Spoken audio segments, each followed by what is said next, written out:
And what I wish somebody would have told me is just sit your butt down and just feel and just Mm. practice because you are in your body and you know what's best for you. Boom. Yeah. I love that. I'm going to put like 5 exclamation points after that. Yeah.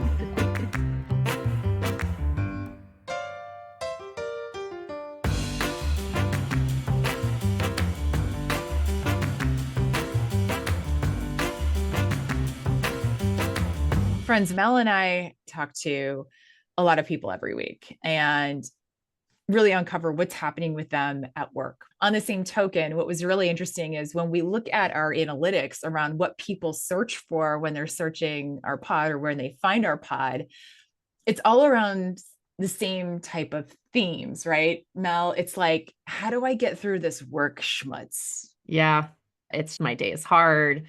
I'm dealing with politics. I'm dealing with changes. I'm dealing with tough team situations, project situations. How do I get through it? Yeah, it's how do I get through it? How do I get through today, now, this minute, this stress? And so Mel and I called up Carissa Ricci and Aurora Myers.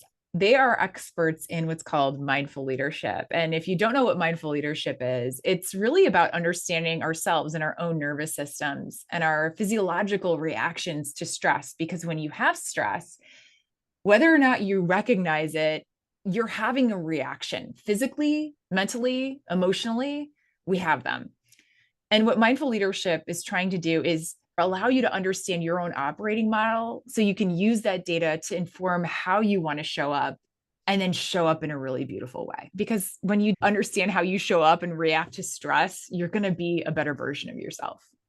I couldn't agree more. And I feel like in this episode, Carissa and Aurora gave so many tangible and tactical tips that you can take with you every single day, stuff you can implement in the next 5 minutes. Listen, Chris and Aurora do this as their life's work. They have a company called Ignite where they're uncovering and helping people ignite their own mindful leadership style. But with us, they really shared, what do I do in the minutes, in the small movements today? What do I do as an employee? What do I do as a leader? And then how do I really work to establish a better understanding of my own operating model? Well, with that, here it is, our conversation with Carissa and Aurora about mindful leadership.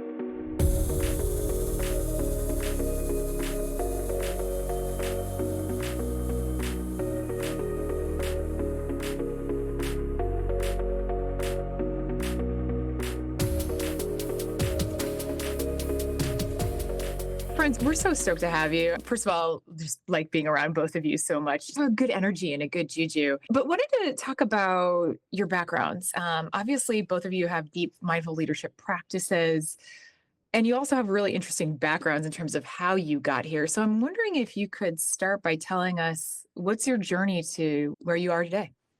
I started getting into the mindfulness and yoga space when I was 17 years old, and it's been incredibly helpful for my mental health. And I saw a need to infuse all of this good stuff, movement in your body, working with all of the messy thoughts in your brain in corporate culture, in a place where I feel like all of that stuff is not either prevalent or taken seriously. And so I wanted to take what I had learned and bring it to a place where people could use it the most to de-stress and feel better and really invest in themselves over time. Yeah. And that's kind of what inspired me to get into all of this. Right environment to do it too. What about you, Carissa? Yeah, for me, I bounced around from the academic environments, corporate environments. I would say the bulk of my experience has been in corporate, and I have seen examples of really amazing and incredible leadership and not so stellar leadership and everything in between. Yeah. And those environments where you feel like you're allowed to bring your humanity to work versus those where you feel like you have to check part of yourself at the door. And I Mhm. think seeing all of those different examples of what it looks like on a team when you're engaging with different types of leaders really intrigued me. And what does that look like from a health standpoint? And mental health awareness is something that has been really important to me, and mental health in the workplace. And what does it look like to be able to show up to work and feel like you can bring your full self? So for me, getting to this place has been wanting to bring some of those healthier practices to teams across the corporate environment where we can make the workplace feel better for people. I would love to hear from you both. How do you define mindful leadership? It's such a nuanced but fascinating topic.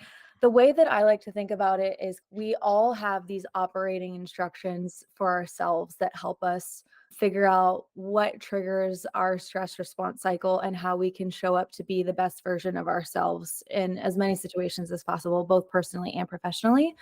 And the goal of mindful leadership is to figure out what are our personal operating instructions. How does that show up in these professional settings when we're in community, when we're in conversation and relationship with others? Can we use that data to inform the way we show up?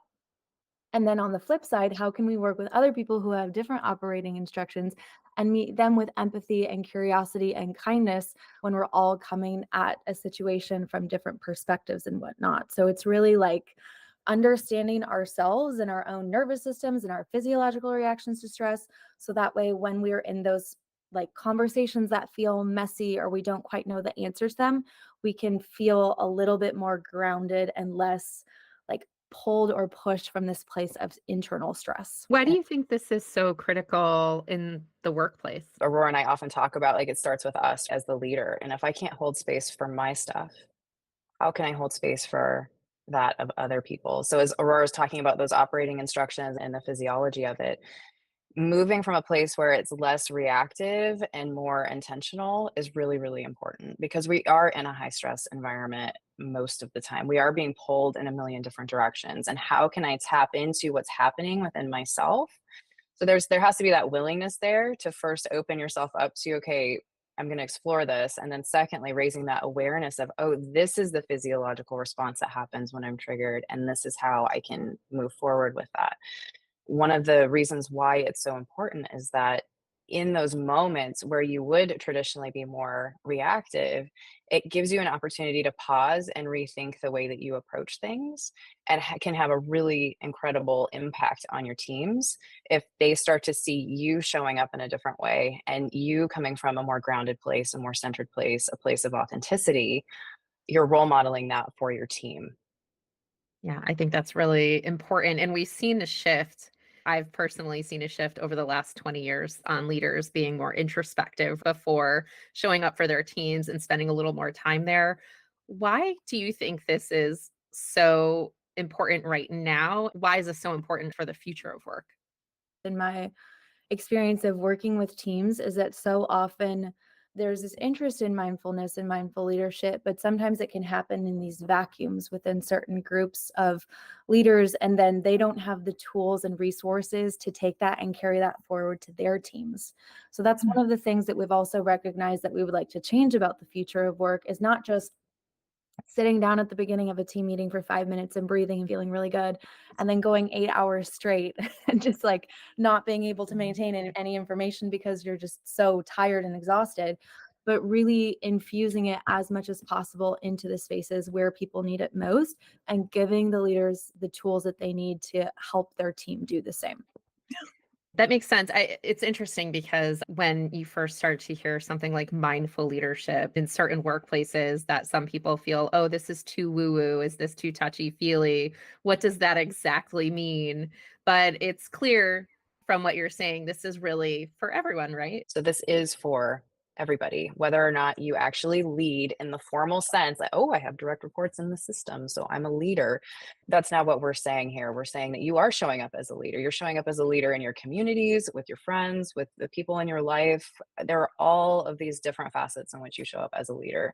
And yes, one of the lenses is if you lead people at work, but really this mindful leadership practice and idea can be infused throughout your life, no matter what your work life looks like. Yeah, I think it's such an important call out to say leadership does not equal a title. It shows up in so many different ways. So I just love the work you're doing. Yeah. Thank you. And Mel, to your good point too, I know a lot of folks might feel like, oh, is mindful leadership woo-woo?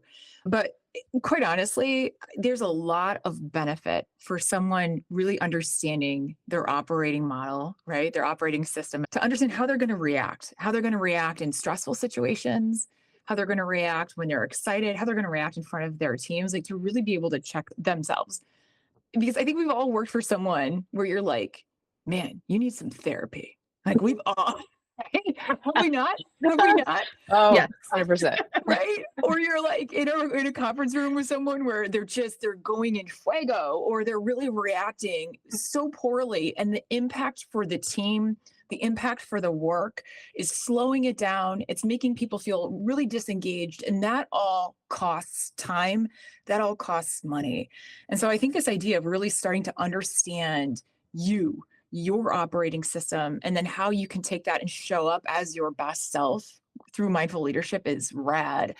When we talked earlier, one of the things you were talking about is this doesn't have to be these big leaps of things, right? This is something that can start small things. And I'm curious, how can someone really start small in mindful leadership, start small in understanding their operating system? Let's start with employees. How can employees start to pull into a practice of mindful leadership?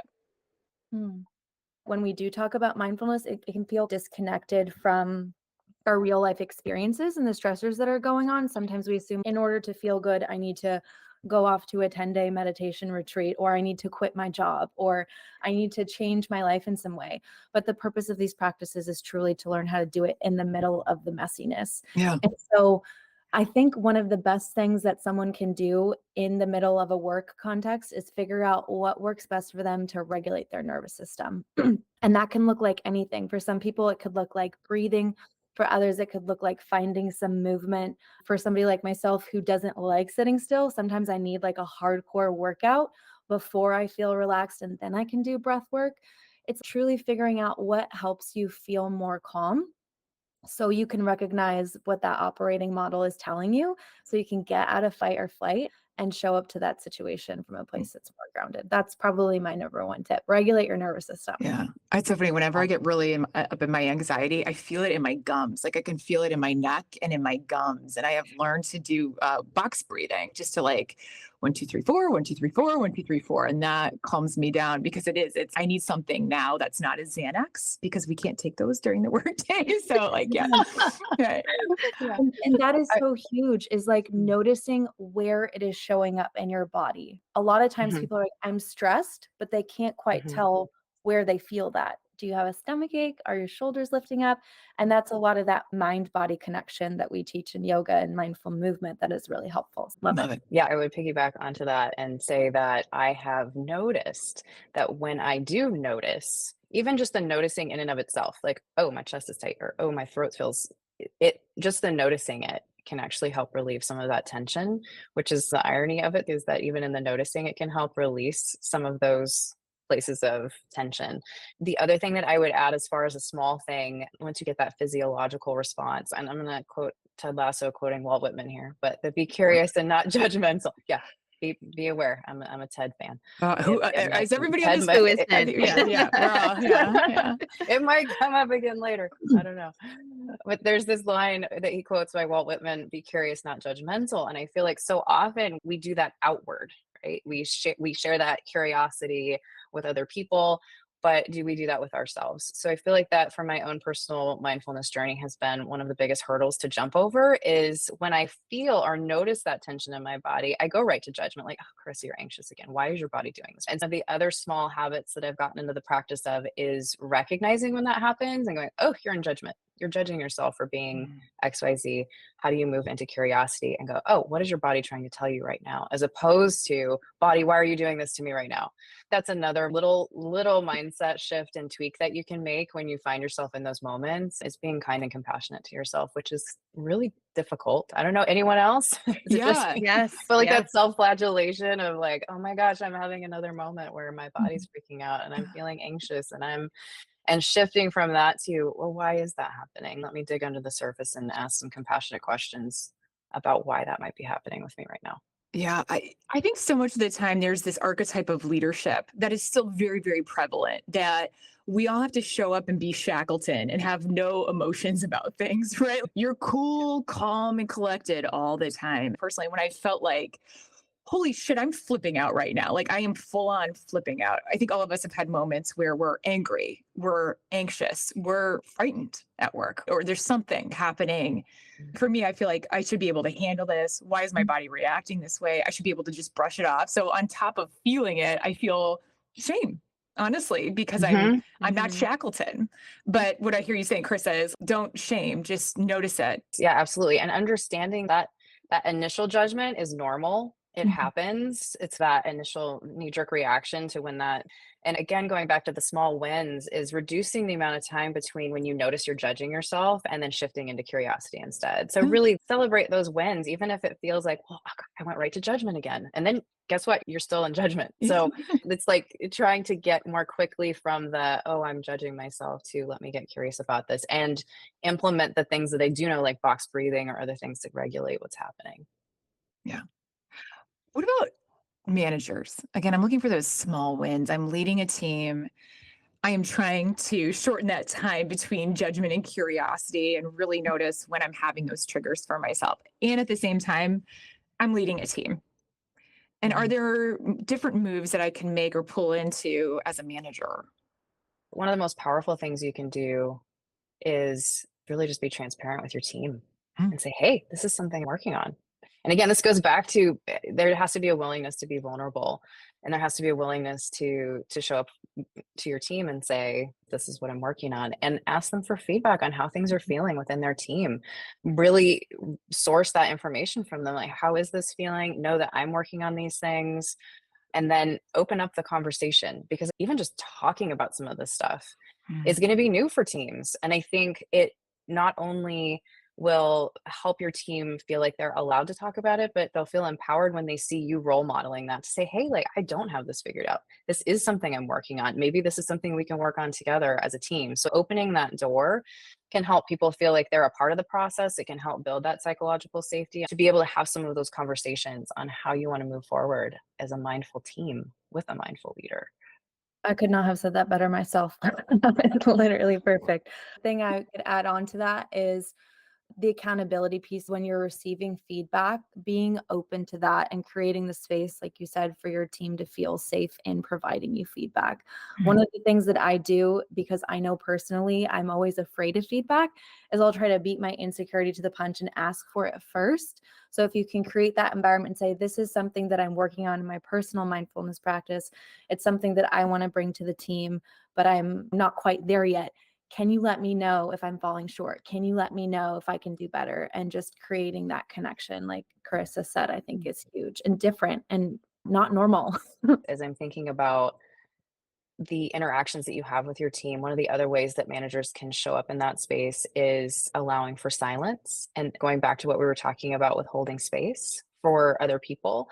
Specifically, in this instance, if you're having a one on one conversation with a team member and you are in a conversation where maybe your team member brings up something that is uncomfortable or does make you feel or does trigger you, that's an opportunity for you as a leader, as a manager, to tap into some of those practices that you have around how am I going to show up and self manage what's happening with me, while also being able to hold space for another human who is in this moment. Because as humans, we're designed to run from discomfort. We don't like sitting in the muck of things. And so, how do we, as leaders and managers, sit in that space with another human and do that? Because that is an incredible gift to be able to give someone else. How do we lean into those moments where it's like, ooh, this is sticky, this is uncomfortable, this isn't normal for me? Yeah. And I think one of the most powerful things I've ever had anyone say to me was when I was going through a really difficult time. And I now use this with other people that I care about in my life, where they said, I can't fix it for you. I can't take away what you're going through, but I can sit with you in it. And I remember feeling so relieved. I've had other people who said, oh, like, don't cry, we'll figure it out. Or they're trying to put the band-aid on it for me. And I just needed to be in that moment. And so there is such relief when you're on the receiving end of that. Like, I will just sit with you in it. And that ability to be able to hold that space in that discomfort with someone else is so powerful and can create such a deep and meaningful connection. So I would say, as a manager, that's one of the things that is most important to work on. Yeah. It's difficult to sit in silence sometimes. I'm a highly empathic person. I want to help, I want to fix. Yeah. So that's a lot of self-management that happens in those moments. It seems like it's a good opportunity for that curiosity too. Mel and I joke about this. We don't know if it's like a trauma response or not, but we will be the first one with the really ill-timed joke when things get uncomfortable. Like Yes. it's not appropriate, Yes. Yeah, things make us uncomfortable. But it's interesting. There have been many times when I've been leading teams where you're having a conversation, it's uncomfortable. It might be uncomfortable because they're sharing feedback about me that makes me feel uncomfortable, like I failed them or something. It might be that they're sharing something really deeply personal and it's outside the bounds of work. Maybe it's inside the bounds of work, but it's getting mucky, to your point. And when we have these initial reactions, which might feel like failure or feel like discomfort, to pull into that curiosity and be like, okay, you're feeling this. Francesca, don't tell the joke, or Francesca, don't make it right. Be here and be okay with the silence of things. Because I love that idea of giving someone the gift of your time, your ears, and your silence. It reminded me of way, way, way back when I first graduated from college and I was going into teaching. And so I got my teaching credentials. And in one of the classes, the professor said, after you ask a question, wait 6 seconds before you say anything else. And I thought, oh, 6 seconds, it's not a big deal. And then they said, we're going to set the timer for 6 seconds. We're all going to sit here in silence so you know what that feels like. And they did that. And you could literally feel, it was like people's skin is like skin crawlingly, like just, it was so uncomfortable. We got to seconds 4, 5, and 6. And Yeah. it was so interesting to me how in my mind, I was like, oh, 6 seconds isn't that big of a deal. But especially when you're in a conversation that feels emotionally charged or it has some depth to it, that silence can feel really heavy. So being able to embrace it instead of run from it and sit in it, I've been amazed at what comes out in the silence. We do a 10-second rule in facilitation with the same thing, and it's a good break. Once you get used to it, those first few times are a little, They're can awkward. be a little intense. They are, yeah, they are. I will always be like, okay, I'm giving the obligatory 10 seconds now because that's the way I manage it. Yeah. I love it. And by the way, I no. love this. I love that you shared that you have this urge to tell inappropriate jokes. It's bad. It's so hard. It's so, I'm like, oh God. And my husband does this too. And I realize it's a way to ease the tension. It's a way to bring levity. And sometimes I'm wondering, is that for me? Or I'm trying to do it for the group, but I'm trying to do it for me too, because I get uncomfortable with the silence. 100%. Yeah. There's this moment of, am I doing it to ease my discomfort or am I doing it to ease theirs? In those moments when that is happening, there's that gap right between stimulus and response, which is how I like to think of mindfulness as the space where we get to choose our reaction. And it's usually a very quick, point in time where we decide, am I going to tell the joke or am I going to try to sit with this discomfort? One of the phrases that I find really helpful in my personal practice comes from Brené Brown, but it's this phrase of the story I'm telling myself is.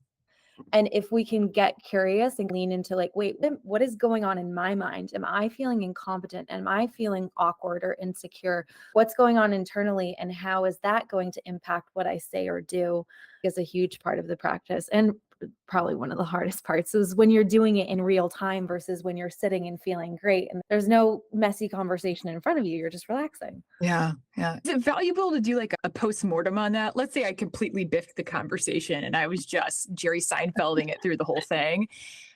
Is there value in being like, wow, I really just did that. And why did I do that? Or do you feel like the real value is stopping yourself in the muck?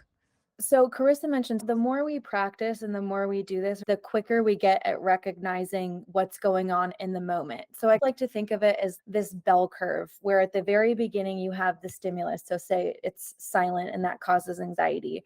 And then you have a very short amount of time where you get to decide what your response is. And then maybe your reaction is to tell the joke. And then we watch as whatever happens, happens. The more we practice mindfulness, the quicker we are going to understand in the moment when the thing is happening, oh, it's happening. Like, how do I want to choose my response this time? But most often what happens is that we realize it afterwards. Like you said, the postmortem check-in is great because then we can think, oh, okay, I want to do something different next time. Both are good. It's just harder to do in the moment if we're not practicing in the container of quiet or doing that post work of understanding how we showed up in the situation.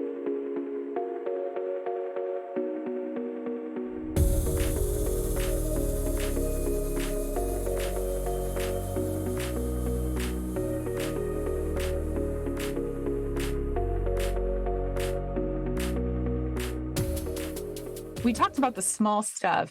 What if people want to really establish a practice of mindful leadership where they're living with this intention at work and at home?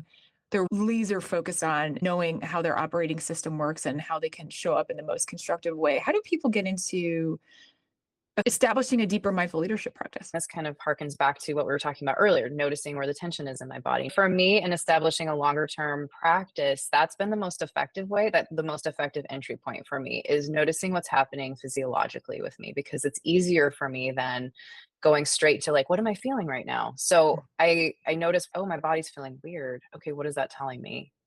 There's something happening here. And so then I can get into more of the, oh, now I'm going to pull on those techniques that I like, box breathing or 4-7-8 breathing, or I'm going to lay on my stomach because that helps, like pressure on your stomach helps down regulate your nervous system. There are things that I've learned from Aurora. Thank you, Aurora, over the years that have helped me that I'm like, okay, this might look funny, but I'm going to lay on my stomach in my office for 5 minutes. There are things that I've implemented that have helped me when I notice it, getting into curiosity, using those things that I know work for me, and then becoming more consistent with them as I can.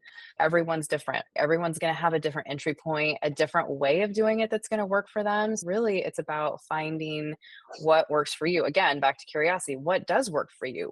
As you look at your life and your past, as you try to establish new habits or new ways of being, what's most effective? What works for one person isn't always going to work for the other, but for me, that's been the most effective way. Mm.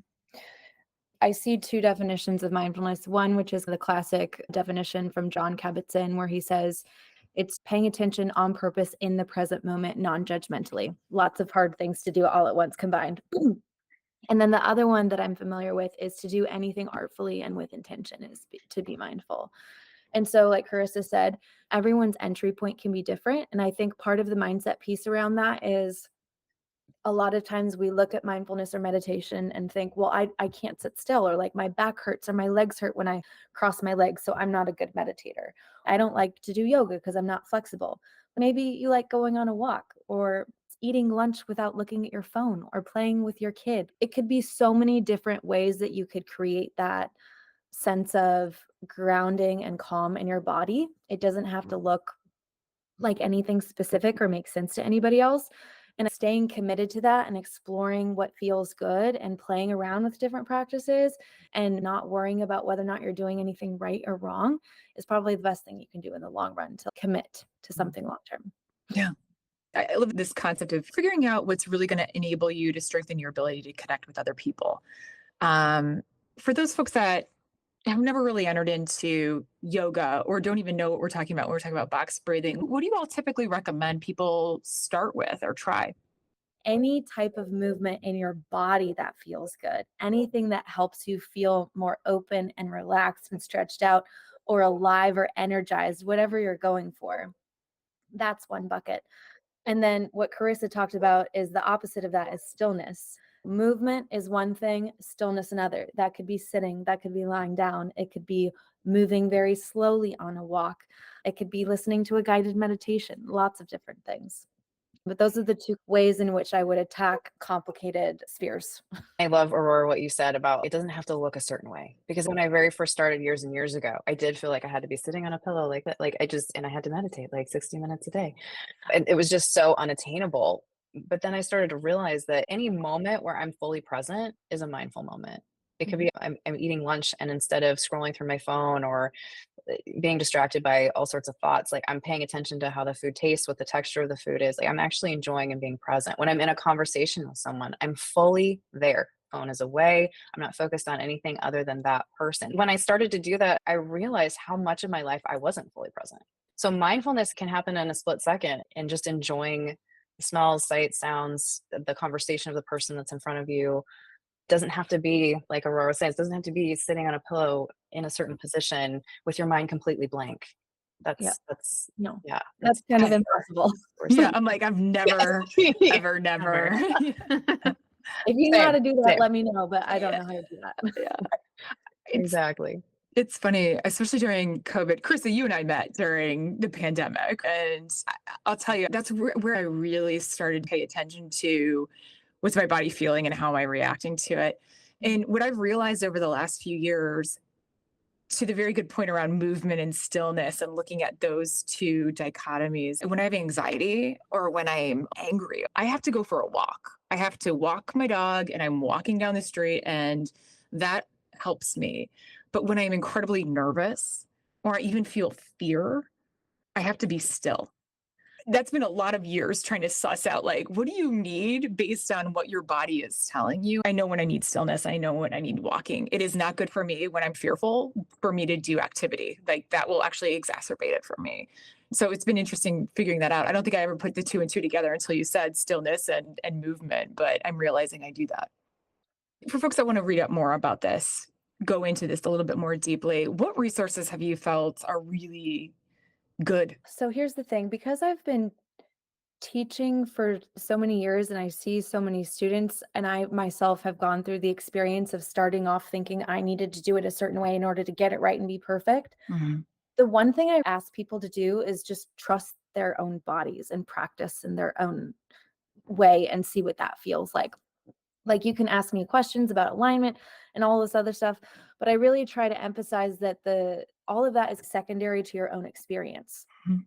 And the priority of the practice is awareness of sensation, awareness of what's going on in the body and the mind, and how the mind reacts to what's going on in the body, learning to sit in stillness and discomfort. And the way the shape looks is not that important. And so I don't necessarily point people to like a book or a video, because I used to ask those questions. Who do I read? What classes do I take?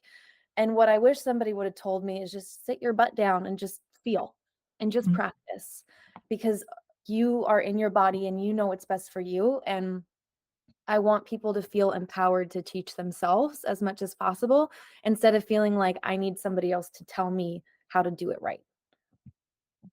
Boom. Yeah. I love that. I love that. Yeah. I'm going to put like 5 exclamation points after that. Yeah. Mhm. And like whatever you're feeling, there's no value on that. You're just feeling it, right? But being honest with honest, I guess, or being able to recognize that and understand how you need to personalize for yourself is huge. Yeah, it's all trial and error. There isn't a book or if there was one, I would have figured it out by now, but I think it just takes time Yeah. and just your own practice and experience that means the most. I use this phrase of balance between effort and ease, and only you can decide and figure out where that is. So for instance, if you're pushing yourself into a pose or a movement that feels tight, or you feel uncomfortable in it, is that discomfort or is that pain? I don't know, because I don't have the experience of sensation in your body. So you get to figure that out. And then you get to choose, am I going to move into it?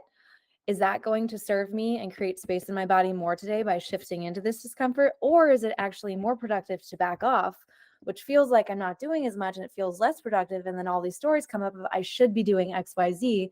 And that's really the whole point of the mindful movement practice, is to teach us how our minds are reacting to a specific stimulus. So that way, when we step off of our mats, we notice that pattern more often in the middle of a conversation that's heated. You know what I'm doing in my head while you're sorry, while you're talking, like stillness, movement, the ease, discomfort. I'm like, is there like a XY axis here? I'm trying to plot. I'm like, oh my God, Francesca, stop. So, yeah. Oh, you I'm a guys. visual learner too, friend.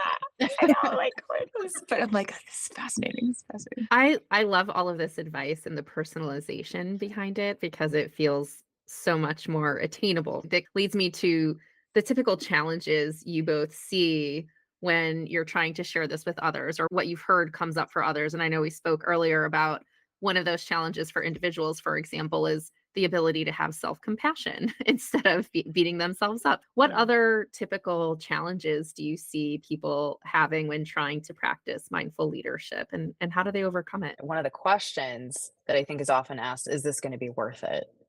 Especially when we are in a results driven, like my value is tied to my productivity, that type of culture, it can be difficult for people to understand that when you slow down and you take the time to dig into this stuff, this actually can accelerate a lot of other things that you're trying to accelerate. much more easily than the way that you're trying to push this rock up a hill. It's such a long game, and the results are both personal and they're also communal. And some of them are more immediate, like downregulation of the nervous system, and some of them are much more long term. Like we got through this project without wanting to, like we got along while we were doing this this project that was really difficult. The other aspect that we were talking about, the awkwardness of not knowing how to bring this forward to teams. Let's say somebody has been using the Headspace app for a year and they're really into mindfulness and meditation and they want to bring it to their team, but they're not quite sure. Well, I'm not a teacher. Like I barely know this stuff. I still struggle with it. How are people going to think of me or perceive me if I try to introduce this? Or are they going to think it's weird? There are all these questions and there aren't a lot of resources around supporting leaders and letting them know that the journey of mindful leadership doesn't really have a playbook. There is no guidebook right now. And that's what Carissa and I are trying to figure out how to share with people. You get to create your own path for yourself and your team. It doesn't have to look like anything that you've ever seen before. It can be something totally different than any work environment you've ever had, and giving people that permission to come up with it for themselves. So I think there's that fear and insecurity of, I love this, but what do I do with it? I love that the concept, though, similar to individual personalization, when you're doing this with your team, you're creating that playbook together and what works for the team. It's all about personalization throughout. Carissa, you had mentioned that statement, where's the ROI? When am I going to see results, et cetera? How do you answer that when that question comes up within organizations? There is data to back up that a human-centric work design actually does lower the amount of employee fatigue, it increases their likelihood to stay, and it increases productivity. There is science behind this. There is data behind this. I think it's that mindset shift of saying woo woo, or is this actually going to move the needle for my team? And so for teams that get hung up on that part, coming in with the science behind and the data behind why this is important can be really helpful in helping them shift course and at least give it a try. What's the harm in trying it for a little bit and then see what happens? Like our philosophy, give it a go, see what happens. What's the worst that could happen? And it doesn't have to be an entire overhaul of the complete system. It could be Right. those little changes and just testing things out. Yeah, test and Yeah. learn. I'm a fan. You know, Mhm. what's interesting is when we do a lot of executive development in organizations, their training and development budget, a large chunk of it, let me just say this, is on executive development. It's getting very personalized development opportunities to, I'd say, the top 100 people in your organization. And one of the biggest things that we work on are the things that set people back. It's the things that they haven't checked in their operating system that they need to in order to be more empathic, more effective, a better team leader. And if people can get into this practice earlier, they're not going to have such a hurdle if they get up into those upper echelons, because this is the stuff that can really hold people back a lot of times if they haven't checked themselves and their reactions to things. Mhm. We've all seen the laundry list of leadership skills and competencies, and they are important, right? Yeah. You need to be able to communicate vision and purpose. You need to be able to think strategically and all of that. And if you don't have those deeply human skills, that ability to lead from a mindful place, then you're limiting yourself so significantly. I think about the way a lot of organizations run. They have things like pulse surveys or engagement scores, right? We have things like manager development training and capabilities. These practices are things that can be surveyed for, assessed. They could be written into trainings where we're teaching people how to do this. This is absolutely something that could be operationalized within the way organizations currently operate. Yeah, when we think about specifically manager development, and we think about the conversation guides that we put out for managers in different scenarios, and those are great. And how do we take those to the next level? Like, here's some questions that you can ask and ways that you can be curious, but then also, what does it look like we talked about earlier, to hold space for those more difficult conversations? How do you show up in those moments? Are we preparing our leaders to do that? So I think there are ways to infuse that into development programs and prepare leaders to be able to show up in those moments in the ways that we would hope that they would. One of the best meetings I ever attended was somebody who held an afternoon meeting that was going to be 2 hours after everyone was coming off of half a day of other back-to-back meetings, and they started it with a simple breathing exercise. Just for everyone to level set, let go of everything that they've done, and it changed the attitudes in that call where people were more present, they contributed more, and they were willing to participate. it was normal. It didn't feel weird, and it was great. We've all been in those meetings too, where you come in and it's, oh, icebreaker, tell us one interesting thing about you. And everyone rolls their eyes and it's like, oh my gosh, there are different ways.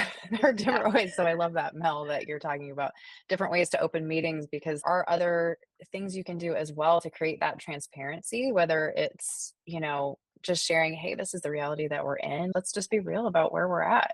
There's this realness in humanity that I feel like is lost sometimes. And there's a way that I've seen meetings opened that have been, tell us one challenge and one win from this last week. And it doesn't have to be work related. And just being able to share openly, as opposed to tell us one interesting thing about yourself, but in a non-threatening way. People can share as much as they want. They have the ability to set those boundaries, but there's also, we're opening the door to humanity a little bit by saying, let's check in and see how you're doing. And by the way, like when we were in the pandemic, I was leading this one meeting and I kicked it off by like, hey, by the way, I know the whole world's on fire out there. And so let's not pretend that it's not. Let's just acknowledge that. And you could see shoulders come down and people like, oh, thank goodness we're acknowledging this, as opposed to just coming into this meeting and getting right to it and let's get after the goals. So there are lots of little ways that we can show up and make it easier to bring our full selves to work. I will say the best icebreaker I ever heard was, what's the least interesting thing about you? So it took the pressure off about the most interesting. Oh my gosh, that's it's amazing. like, I like peanut butter and fluff sandwiches. Who the hell cares?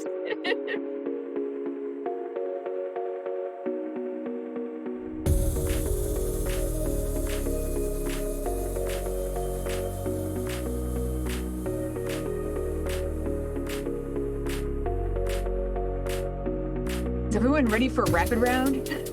Yeah. Yeah. Okay. So friends, with all of our guests, we like to do the thing called rapid round. It's meant to be fun, ask you a few questions, provide some short answers, but I will tell you, this is where we typically get some of our best conversations as well. So if we want to go a little bit deeper, we can. Are you ready to play rapid round? I'm ready. Ready to go. Okay. Who is a leader you really admire? My yoga teacher I met when I was 17 years old. I walked into his studio, met him for the first time, and he is just absolutely incredible, because less than a month later, I emailed about 30 different studios asking for a work trade partnership, because I was 17 at the time. I didn't have a job and I couldn't afford $25 yoga classes in San Francisco.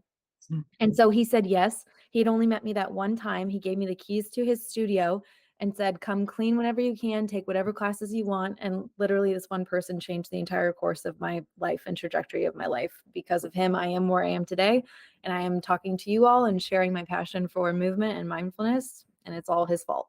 Yeah. Love it. I love it. We're grateful for him then. That's awesome. For me, I've had a few in my life, so it was hard to pick one, but I can share the attributes of those leaders with you, because I think they all shared a common thing. And that was that it's exactly what we've been talking about.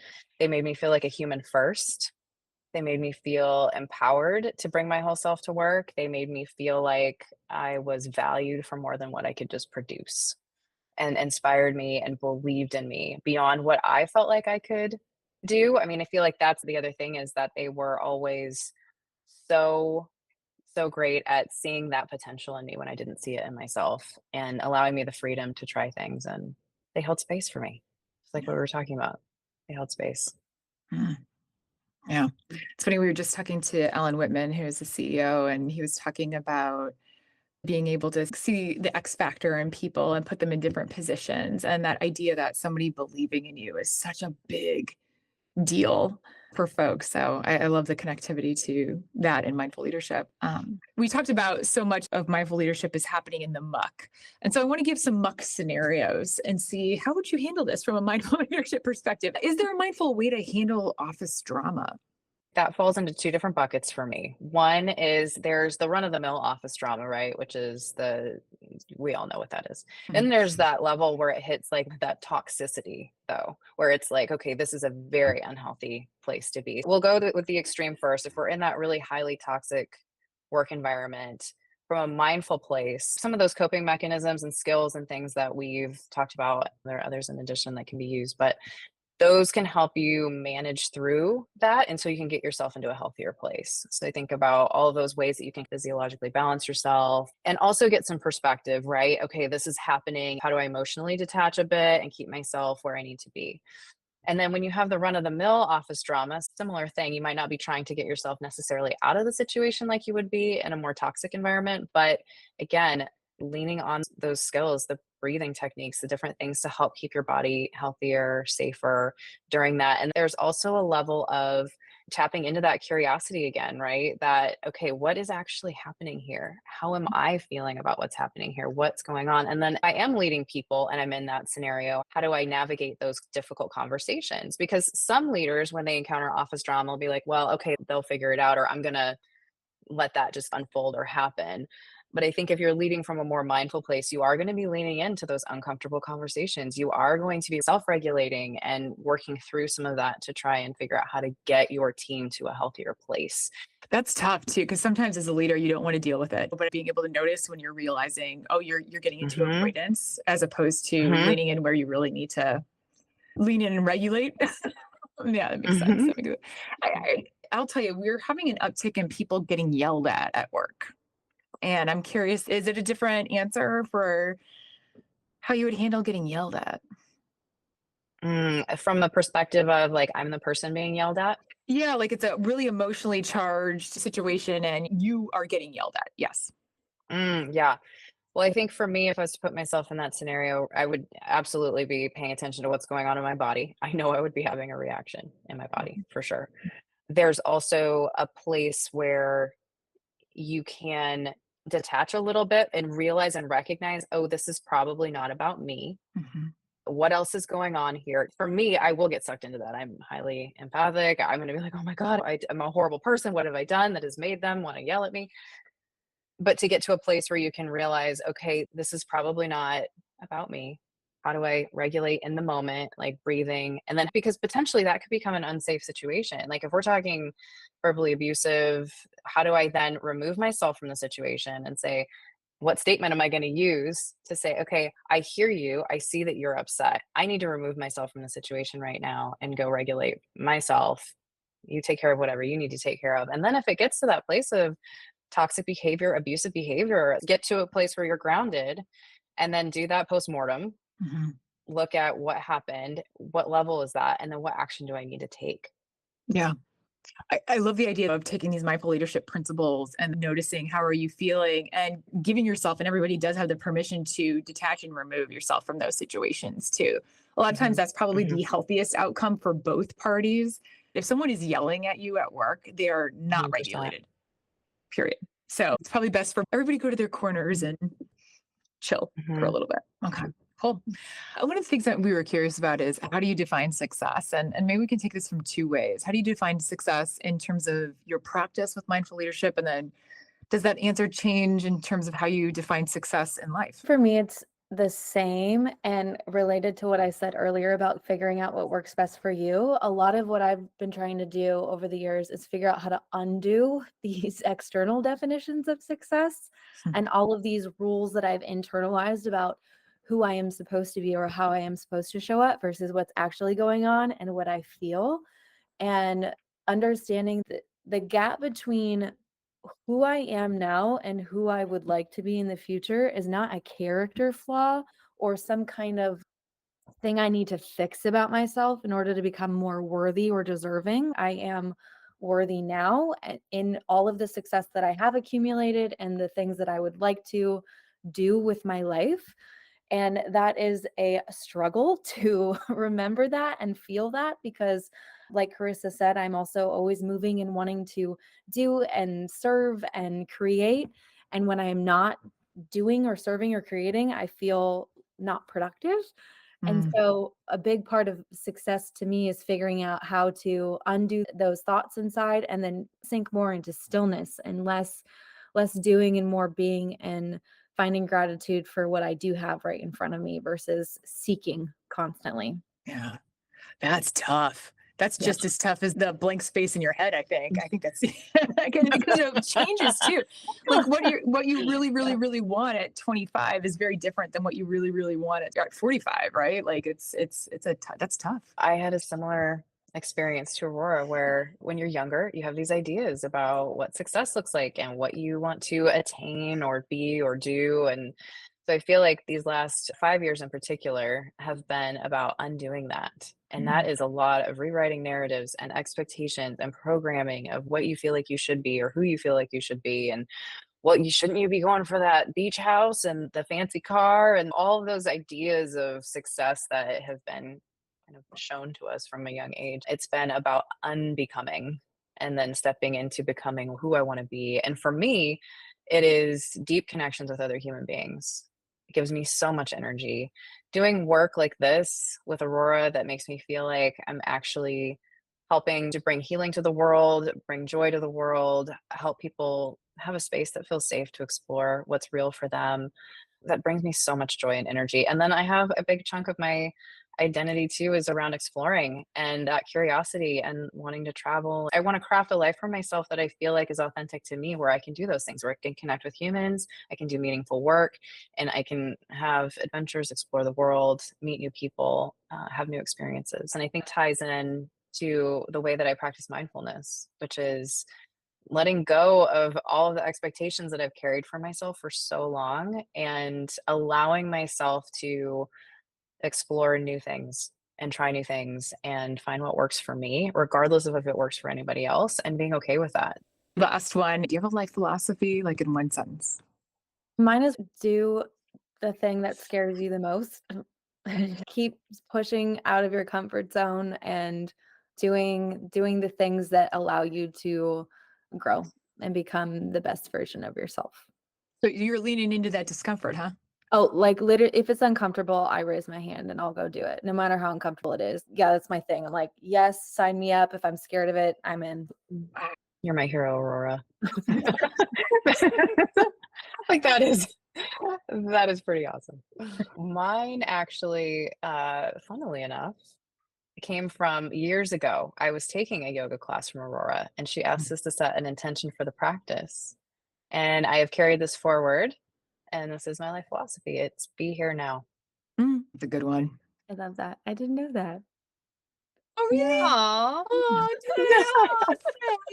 Are we all having a moment? I feel like Mel and I are witness to I'm like, a am I moment. gonna It's cry? so nice. It's so nice. Oh, friends, what's next for you? What's the rest of the year looking like in terms of taking your practice forward and to the people? We are going to be offering some workshops where people can join us, some virtual workshops on all sorts of different topics around mindful leadership, so that people can come check it out.